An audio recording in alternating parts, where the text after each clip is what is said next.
Good morning, everyone. Hello, everyone, and welcome to milestone number 7 of our nursing grant workshop. Milestone number 7 happens to be about the paperwork that's involved in the grant process. And this tends to be a kind of a confusing issue for so many people because they believe that it's a mind-bending and arduous process. And quite frankly, it's really not. As I've said so many times, and you've heard me say before, the grant process is just that. It is a process. It's a number of steps. You follow those steps, and that is they are scalable. In other words, they're repetitive and can be done over and over again. And actually, today we're going to be talking about building that team a little bit that you'll use. So let's move forward. Let me open this up so that you can see the full screen. And as I said, today we're going to talk about the actual paperwork process that's involved in grants.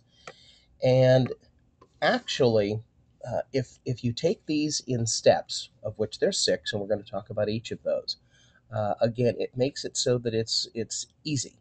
It's taking one step at a time, completing that task, or assigning that task to somebody to complete, and then moving forward. So let's talk about that.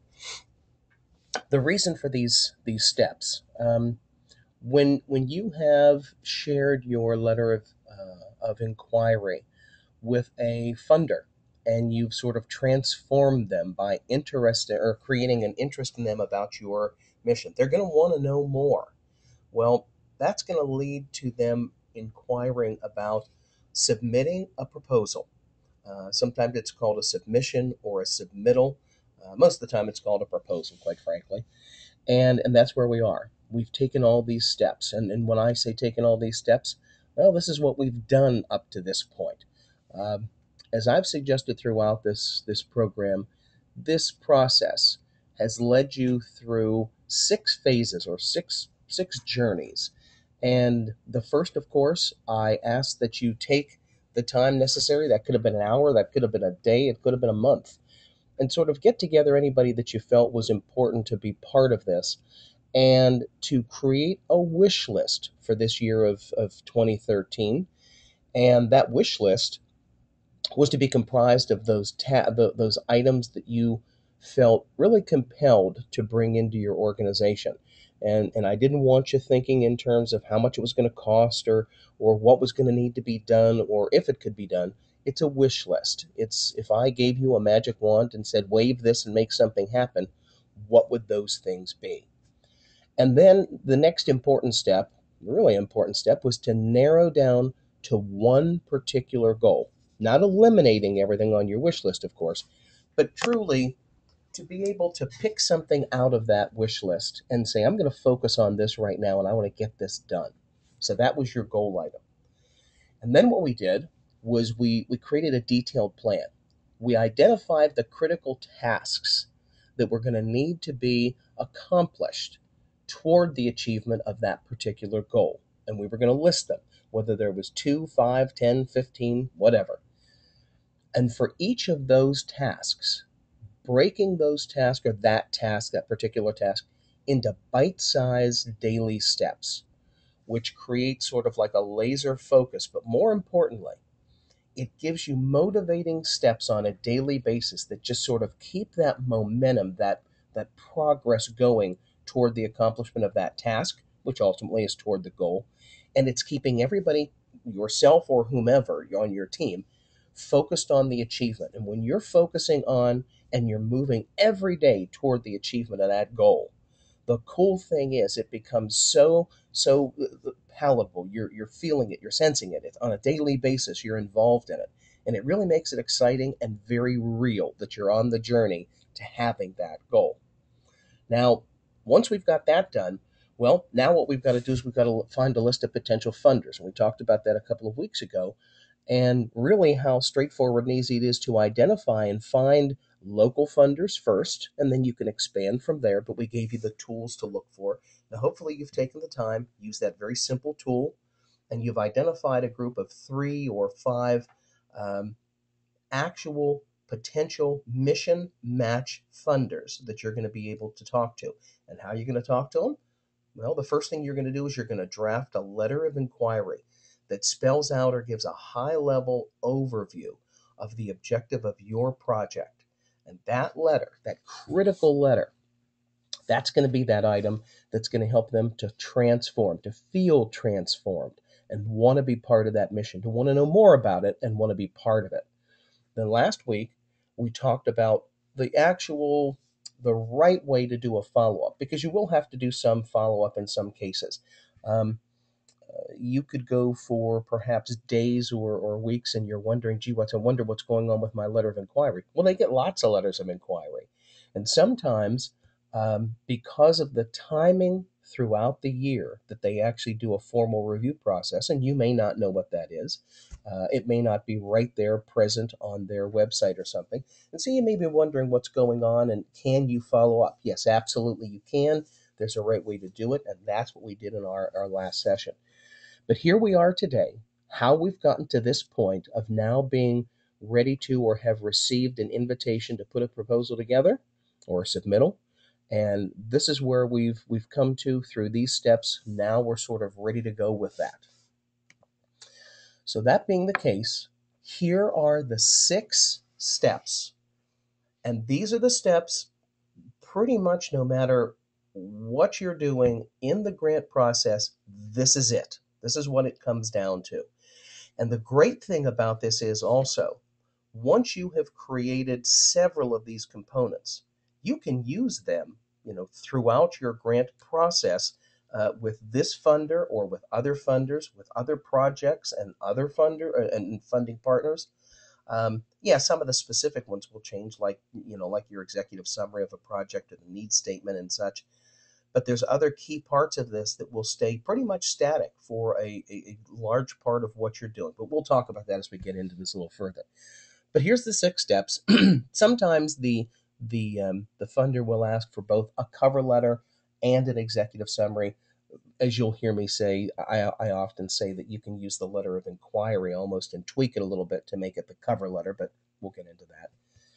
The need statement or need analysis, the objective or the goal statement specifically stating what you want to do to overcome or to solve the need problem, an introduction to your organization, but more importantly, sort of like, and I call it your starting lineup, it's the first team of key people who are going to be responsible for making sure that this all happens if you're funded or when you're funded. Then, of course, the budgetary statement, and we're going to talk about that a little bit because that gets confusing for some people. It doesn't need to be this big, enormous, gigantic thing. They don't want to receive an inch thick, spreadsheet. They want to receive an overview of, well, we'll talk about the specifics, but they want to receive a basic budget that's going to tell them what are the costs and how the money's going to be used. And then there's always a group of attachments. What I will show you here is the attachments that are sort of the go-to plan if they don't ask for anything specific or it's unclear. I'll give you the safe things to use to send out. So we'll go from there. So now the first thing, that executive summary or cover letter. Take your letter of, if in fact your funder wants to have an actual cover letter, and they'll spell that out right in the requirements of their proposal. It'll be right there. If in fact they do say we want a cover letter and an executive summary, just take your letter of inquiry, fine tune it a little bit so that it's a responsive letter to the proposal. But basically, everything on that letter is what you want in your cover letter. Now, the executive summary, that's something that's probably one of the most critically important parts of your proposal. And the interesting thing is, it's the shortest. It's a 1-page summary that breaks down everything that's in that proposal. I will go so far as to say that I know of foundations and proposals that literally have been funded based on what's on the executive summary. Because keep in mind now, this funder has expressed an interest in your project. They've seen your letter of inquiry. They know of what the project is. They want to be involved. And that executive summary was so right to the point and hit the key points that they made the decision to fund based on that.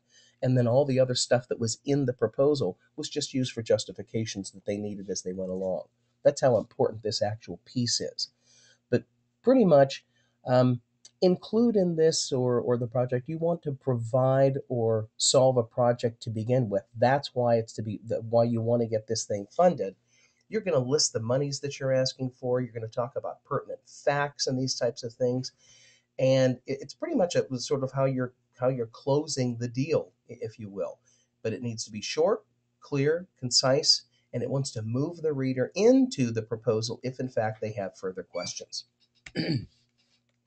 Now, the need analysis and the need statement or need analysis. You may recall that when we were talking about the letter of inquiry, I spoke of an exercise that I take my clients through that's a need analysis and the four key things that you want to talk about. So if you have any question about that, you can go back and look in there. But the most important thing that you want to do with this need statement in the grant proposal is you want to make the actual situation that you want to be able to solve, or the problem, or what you want to overcome.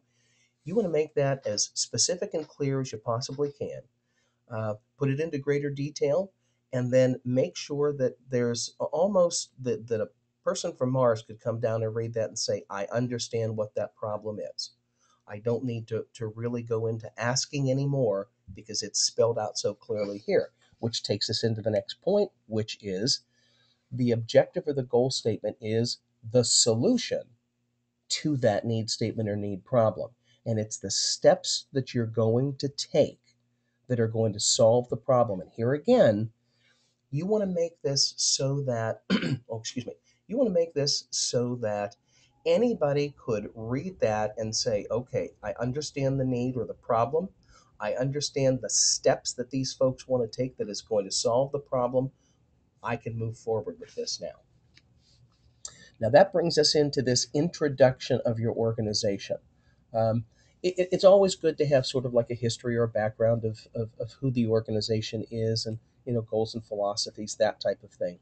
But if you want to include success stories, by the way, or some accomplishments that you folks have had, great awards that have been assigned to you or whatever, that's great. But the key staff, that starting lineup that I had sort of made mention of, and creating a brief bio about each of those people, really a paragraph or two is all you need to have, is terrific. And I'll tell you why it's great to highlight these people, because let's say, as an example, and I'm just picking this out of the sky, but let's just say that the need and the project that you are asking to fund, let's say it's going to require some type of engineering or computer programming skill or whatever. Well, wouldn't it make sense that if one of the people that's on your staff or on your starting lineup happens to be, let's just say they have a degree in IT technology or in programming or something, well, wouldn't it make sense that one of the key people's bios that you put into this proposal is going to identify that that's who they are and that's what they do and that's what they can do? It's going to give that funder that much more confidence and build credibility into your team. Well, that's what this whole page is about. It's talking about how your starting lineup can win the Super Bowl of solving this problem.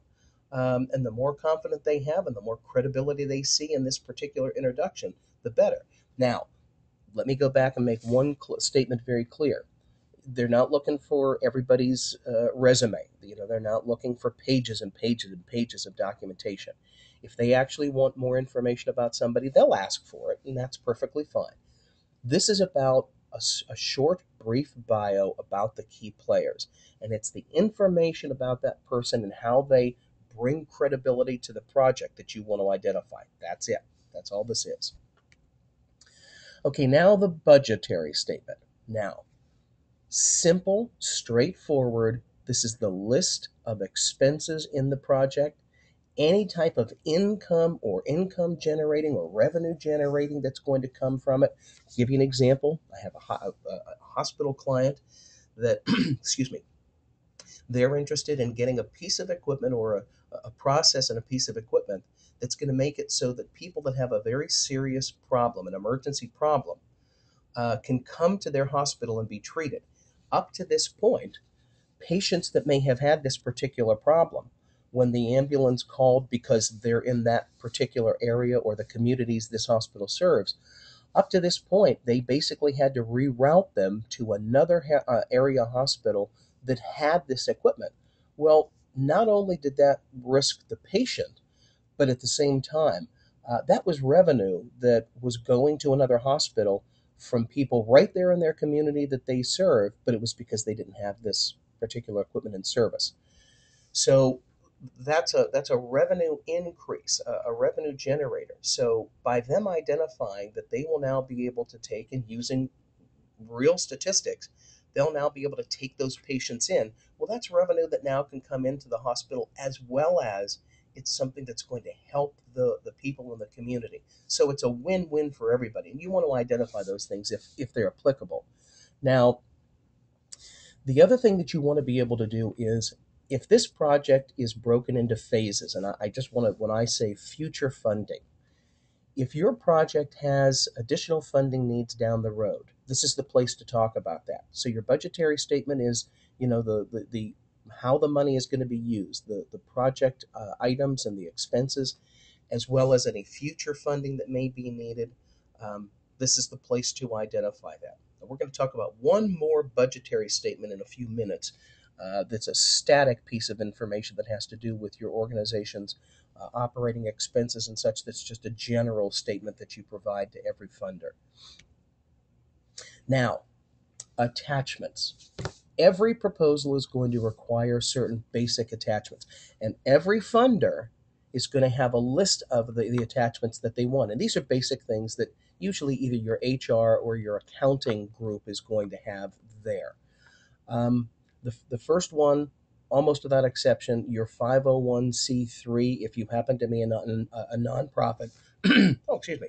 If you happen to be a nonprofit, excuse me, that's going to come into play, and they're going to want to have a copy of that. A list of your board of directors, if it happens to be, if your organization is that size or that structure. Any community affiliations that you may have, such as being a hospital, or something that has to do with serving a particular community. When I say the resume, once again, of your core personnel or your key personnel, that's different from that bio perspective. If, as an example, the organization wants the resume, or again, even a professional bio of your of the chief executive, as an example, or some of the board members, they'll tell you specifically. But these are some of the things that are very, very common, straightforward things that are available, and may be requested by a funder. Now, the next two statements: anticipated detailed budget for the project if it is not included in the proposal. Once again, this is an item that could be requested in the proposal itself by the funder. That's what we talked about just a moment ago. But then there's the budget and financials of the organization, and that is a standard operating budget and financial statement that has to do with your organization, and that's a standard item that most funders will request, and that's just sort of like a P&L of every organization that they're going to fund, and every organization has that. That comes directly from your accounting department. That just shows your financial strength and credibility as an organization. Excuse me. Now, every funder, as I said, is going to have their, let's call it their static list of items that are considered attachments that they're going to request with a proposal. If, in fact, the list that you receive from a funder or the proposal request does not really spell out attachments, or if it is unclear, you can basically give them these items and you will be safe. Or if you send these things in and they say, okay, you sent us all these things, we need one more thing, they'll tell you specifically. That's not going to hurt your proposal in any way, shape, or form. But this is a standard go-to list if you have any need or question. Now, usually after we get done with going over the 6 steps in preparing your proposal, one of the things that people ask is there any type of order of which I should put this together to make it easier? And the answer is yes, there is. Step 1, always create your need statement or your need analysis first. That's the key thing, because that's the thing that has set the tone for the entire proposal. Now, when I say preparation, by the way, this is for your benefit, not for the funder. Then the second thing you do after you create that need analysis is write your goal statement, your objective. how your goal statement is going to, once again, accomplish the need itself. That's your mission. Then you want to get your budgetary statement put together. Then you'll want to get your organizational intros, the basics of that, as well as pull your attachments together. And now that you have done each and every one of these items, then and only then, and let's just clarify this again now. Excuse me. You've got your need identified clearly, concisely. You have your goal as an easy to understand terminology. No, no jargon or things. This is a straightforward. This is what we're going to do to overcome this challenge, problem, solve it, whatever. You've got your budget statement prepared of what the expenses are going to be and the how you're going to spend the money to solve the problem. You've got your key players identified and it's there. Now you're ready to write your executive summary because everything in those other components is going to be used to summarize or to put that executive summary together. So it's going to make your life infinitely easier to write that executive summary by having all of those other things done. Now, this is just a tip, it's a suggestion, it's a thought, something to keep in mind. And this is just my opinion, by the way. No one is ever going to know your message that you wish to share, problem you wish to solve, what have you, as well as you do. One of the great challenges that I hear people state about getting involved in the grant process is, I'm not a writer. I don't know how to write. Quite frankly, you're listening to somebody speak right now that can't put 5 words together in the proper order. So I can understand that concern or that fear. I certainly have that. I don't write grants. I have in the past for many years, but I don't write grants because that's not what I do. I'm not a good writer, and I understand this. But I know the message that I want to share about something that's important. And if that's the thing that I'm doing, and I would be writing a grant for my organization, I'm the only one who's going to know that and be able to take a heartfelt message and share it. I may not be able to write very well, but we're going to talk about that in a minute, so you don't have to worry about that. But your job is to write those pieces. You don't have to worry about writing a masterpiece. What you need to do is make sure that you are sharing from what's inside of you and your knowledge and your awareness. You put that in writing. Grant writers are often, once again, this is just my particular feeling about this. Sometimes I think that they're used as like a crutch. We'll just bring in a grant writer and they can do all this stuff. Well, in my opinion, and I'll be honest with you, it is the opinion of a lot of funders that they want to hear what the organization says and feels. The grant writer is a great resource, and they have a talent. They know what these funders are looking for, and they know how to prepare it. But the message is inside of you. So in that case, and it's just my opinion, but once again, the grant writers are for editing. They're not for creating. You are the creator. They can help you to edit if, in fact, you need them. And we can talk about that in a little bit, too. Now, let me just summarize by saying that the preparation of the proposal, the writing of those component pieces, is something that, yes, you can do all of it yourself if you want to. That's no problem. That's perfectly fine. My suggestion is that you start to build or assemble a kind of a team within your organization. And here's what I mean.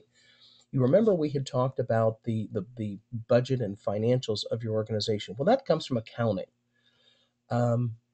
Now, the actual budget of the project, in other words, the items that are going to be needed and how the money is going to be spent from the grant itself, that's something that kind of comes from you, but they can prepare it to put it into a report form if need be. Because as I said, the funder is not looking for an inch-thick spreadsheet. Straightforward, simple, right to the point. This is how much money that we're seeking. This is how it's going to be spent. This is what it's going to accomplish. But it's okay to have accounting be part of your team so that when you need something that's financial, you can call upon them. They'll work with you to get you what you need. Similarly, human resources can be a great part of the team as well and help to prepare certain things that have to do with bios or information about your key players. They're a great group to help, as well as there's oftentimes people who are good in the writing part as far as that goes. But that need analysis and the goal objective, unless the goal objective is something, let's just say the technical hypothetically, so you might want to get your IT people involved in that part. But ultimately, pull your team together, whether it's you or several others, put these component pieces into place. Make sure that it's your voice, your message that's being shared. And then and only then, if you so chose to want to go one more step and have a grant writer take a look at that, then you can do that and those people can help you to fine tune or do whatever. I just don't like to see organizations sort of like bring in a grant writer and say, here, make this happen. And they will. I mean, that's a job that they certainly do, and they're professionals and they're great. But there's just, it's so different. If you've read proposals as many times as I have, you can tell, you can sense, and you can see the difference between those two proposals. You can see it, you can feel it, you can sense it, and believe me, the foundations, the funders, that's all they do is read these things, and they know. And it doesn't mean that they wouldn't fund your project; they very well could. But there's a different commitment level, there's a different sense whenever you are directly involved in the project. And I just wanted to share that with you and make that clear. So now, if you have any questions, oh, excuse me. So now, if you have any other questions, please let me know. I'm looking forward to talking to you in the next session. Have a great day, and thanks for your time.